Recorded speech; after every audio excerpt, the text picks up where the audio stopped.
नाम स्वस्तिश पांडे है और मैं लखनऊ को बिलोंग करता हूँ। मैं सेंचुरियन डिफेंस एकेडमी का स्टूडेंट हूँ और मैंने एनडीए एसएसबी को क्वालिफाई किया है।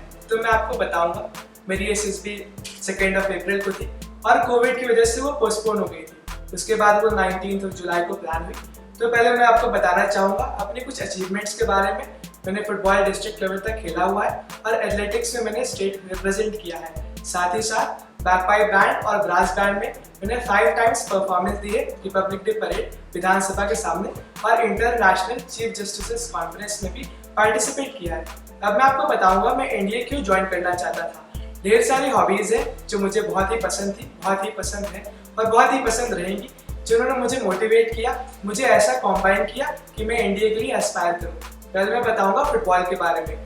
फुटबॉल मैं स्टार्टिंग से खेलता था। क्लास 6 में मैंने स्कूल टीम ज्वाइन की। क्लास 8 में स्पेशली स्कूल टीम ने एक फुटबॉल कोच लिया है। इस वजह से जो एस्पिरेशन मुझे हुई टीम वर्क के साथ, आई got in love with my main, I got in love with my boys. और जब मुझे टीम वर्क पसंद आने लगा, मैं अपने आप वैसे मोल्ड होने लगा। उसके बाद बैकपाइप बैंड ने मुझे अपॉर्चुनिटी दी कि मैं परफॉर्म कर पाऊँ विधानसभा के सामने। मैंने 5 टाइम हम लोगों ने रिपब्लिक डे परेड में खुद को परफॉर्म किया है और साथ ही साथ हमें अचीवमेंट्स भी प्राप्त हुई हैं। इसी वजह से मैं एस्पायर करता हूँ एनडीए के लिए। साथ ही साथ जब मैंने एथलेटिक्स ज्वाइन किया, I got in love with my soil. So ये सारी चीज़ें थी और भी बहुत सारी चीज़ें थी जिन्होंने कॉम्बाइन होकर मुझे हेल्प किया और मुझे एस्पायर करवाया एनडीए के लिए। तो हमारी एसएसबी 2 अप्रैल को थी, जो कि पोस्टपोन होकर 19 जुलाई को हो गई कोविड की वजह से। तो मैं अब आपको बताऊंगा स्टार्टिंग प्रोसीजर से लेकर।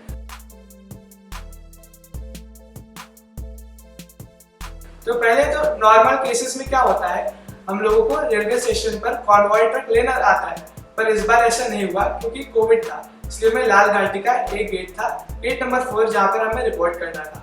हमने रिपोर्ट किया।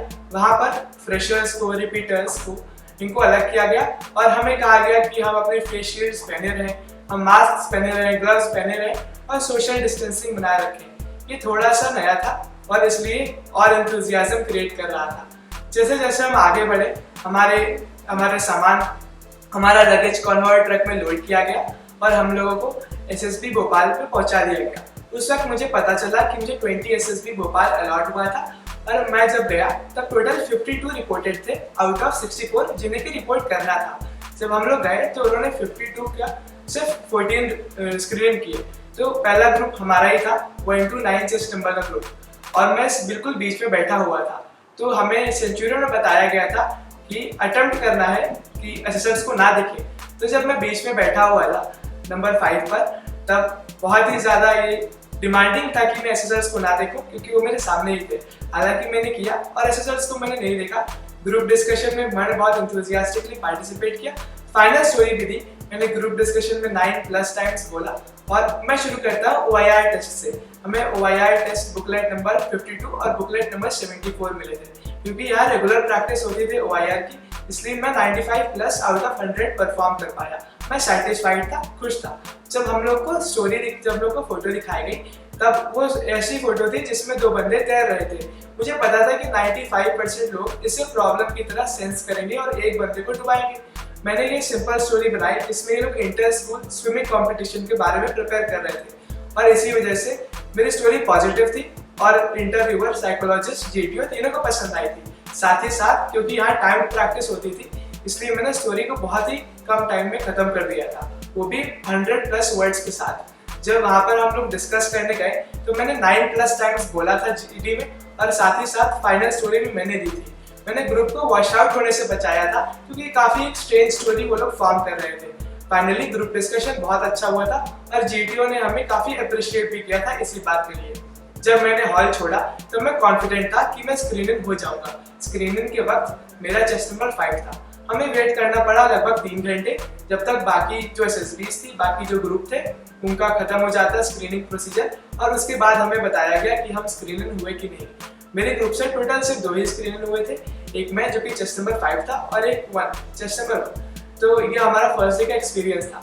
उसके बाद हमें हर बार की तरह पूरे कोविड के वक्त हमें स्क्रीन्स लगाती थी, हमें मास्क लगाने पड़ते थे और साथ ही साथ हैंड ग्लव्स भी रखने पड़ते थे। यहाँ तक कि हमें हैंड ग्लव्स के ऊपर सैनिटाइजर का यूज करना होता था और किसी भी सीट को यूज करने से पहले हमें सीट को सैनिटाइजर से सैनिटाइज करना पड़ता था। तो फर्स्ट डे के बाद हमें काफ़ी डॉक्यूमेंटेशन कराया गया। CHM सर थे वहाँ पर, उन्होंने काफ़ी डॉक्यूमेंटेशन कराया। हमने जब खूब डॉक्यूमेंटेशन कर लिया था तो लगभग हम शाम को 6-5 बजे के आसपास फ्री हुए। कुछ घंटे तक मोबाइल फोन्स हमारे पास थे, उसके बाद उन्होंने मोबाइल फोन्स सबमिट कर दिए।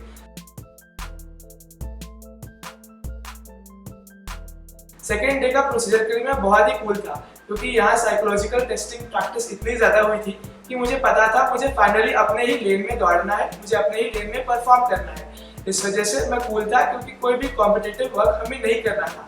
सेकेंड डे की स्टार्टिंग में ही काफ़ी कॉन्फिडेंट था मैं, और मैं आपको बताऊंगा कि आउट ऑफ 11 स्टोरीज जो कि हमें मिली, 11 में से सारी की सारी 11 मेरी प्रैक्टिस स्टोरी थी। और सबसे अच्छी बात, वो शिशिर सर ने एनालाइज कर रखी थी। इस वजह से मुझे फर्स्ट 30 सेकेंड जो स्टोरी को, फोटो को देखने में लगते हैं वो भी नहीं लगे और मैं सीधे जाकर लिखना शुरू कर दिया। मैंने सारी की सारी स्टोरीज कंप्लीट की। WATs मैंने सारे बहुत अच्छे से कर लिए और टोटल SITs में 45 आउट ऑफ 60 कर पाया, क्योंकि सेल्फ डिस्क्रिप्शन मैंने बहुत बार याद किया था, रिकॉर्ड करके सुना भी था और हैंड राइटिंग प्रैक्टिस भी की थी। इस वजह से मैं सेल्फ डिस्क्रिप्शन टेस्ट काफ़ी टाइम पहले ही खत्म कर पाया और 1-2 SITs और मैं अकम्प्लिश कर पाया जो कि कहीं बीच में छूट गई थी। जब मेरा साइकोलॉजिकल टेस्टिंग हो गया था, मैं कॉन्फिडेंट था कि साइकोलॉजिस्ट मुझसे खुश हो जाएगा और उसके तुरंत बाद हम लोगों को बुलाया गया हमारे इंटरव्यू के लिए।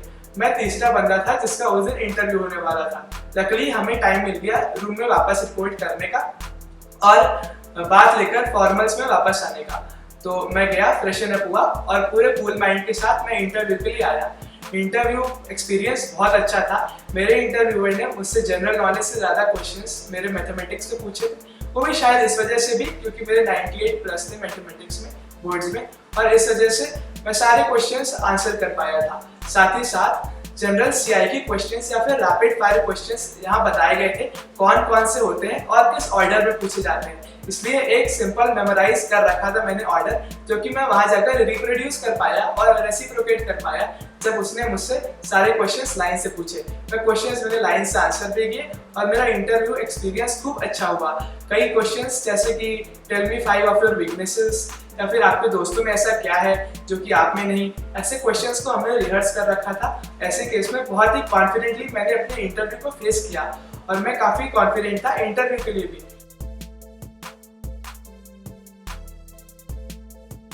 अब मैं आपको अपने GT के बारे में बताऊंगा। हमारा GD1 और GT2 बहुत अच्छा हुआ था। मैंने दोनों में इनिशिएट किया क्योंकि दोनों टॉपिक्स मेरे प्रेडिक्टेड थे। जब मैं GD की प्रैक्टिस कर रहा था तब मैंने प्रेडिक्ट कर लिया था ये कौन से 2 टॉपिक्स आएंगे और लकीली मुझे वही दोनों मिले। मैं 9+ टाइम्स बोला और साथ ही साथ जो बंदे को टाइम नहीं मिला था बोलने का उन्हें भी बुलवाया। और उसके बाद हमारा PGT था, क्योंकि हमारे ग्रुप में सैनिक स्कूल और RAMC बच्चे थे, इसलिए मैंने ये स्ट्रैटेजी बनाई कि मैं PGT में आगे रहूँगा तो जितना हो पाए आइडियाज़ के साथ एवॉल्व करूँगा। मैं PGT में आगे रहा और उसका मुझे फ़ायदा मिला। हाफ ग्रुप टास्क और GOR में भी हमने अच्छा परफॉर्म किया और GOR में हम फर्स्ट आए थे। सेकेंड डे पे लेक्चरेट में मैंने सोशल नेटवर्किंग साइट्स चुना और बहुत अच्छा लेक्चरेट परफॉर्म किया। मैंने उसे कोड के साथ शुरू भी किया था और साथ में उसके बाद जब कमांड टास्क हुआ तब GTO ने मुझे नंबर 3 पर बुलाया था और मुझे काफ़ी हेल्प कर दी थी कमांड टास्क सॉल्व करने में, जिससे मैं और कॉन्फिडेंट हो गया था। हमारा GTO बहुत ही अच्छा हुआ और साथ ही साथ ग्रुप ऑब्स्टिकल रेस में जो बंदे थोड़े मोटे थे हमने उनकी हेल्प की, जिससे वो ऑब्स्टिकल्स क्रॉस कर जाए। मेरा कॉन्फिडेंस डे हम लोगों को पहले उन लोगों ने डॉक्यूमेंटेशन कराया थोड़ा, इसके बाद कॉन्फ्रेंस के लिए उन्होंने बुला दिया। हम लोग टिन शीट के नीचे बैठे हुए थे, उन्होंने हमें टाइम दिया था और उसके हिसाब से हम लोग कॉन्फ्रेंस के लिए अंदर जाने लगे। मेरे कॉन्फ्रेंस से पहले लगभग 15 मिनट का ग्रुप डिस्कशन हुआ था इंटरव्यूअर्स और असिस्टेंट्स के बीच में, और मेरे कॉन्फ्रेंस में मुझे मेरे स्टे को डिफाइन करने के लिए बोला और साथ में मेरी परफॉर्मेंस को रेट करने के लिए बोला गया।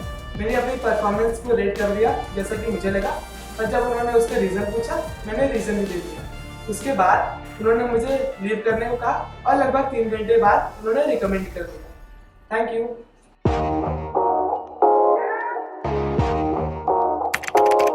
अगर आपने सेंचुरियन डिफेंस एकेडमी के YouTube चैनल को सब्सक्राइब नहीं किया है तो अभी सब्सक्राइब करें और बेल आइकन दबाएं ताकि लेटेस्ट नोटिफिकेशंस आपके पास में सबसे पहले पहुंचे।